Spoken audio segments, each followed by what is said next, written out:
మరోవైపు కర్నూలు జిల్లాలోనూ ప్లాస్టిక్ బియ్యం కలకలం సృష్టించాయి. శ్రీశైలంలో ప్లాస్టిక్ బియ్యం విక్రయాలు జోరుగా కొనసాగుతున్నాయి.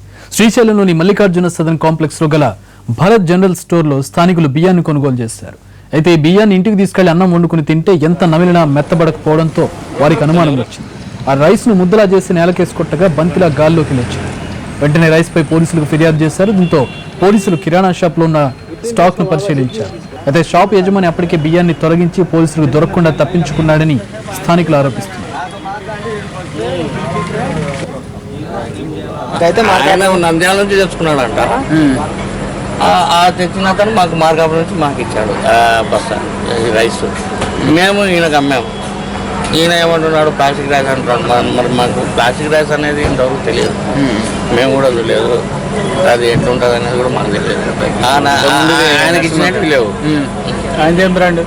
అది వేరే నరసింహ బ్రాండ్ అంట. అయిపోయినాయి. ఐదు బస్తాలు వచ్చినాయి. 5 బస్తాలు అయిపోయినాయి. 5 బస్తాలు వచ్చింది. 5 బస్తాలు శాంపిల్ పంపించినాడు చూడండి. పంపించాడు.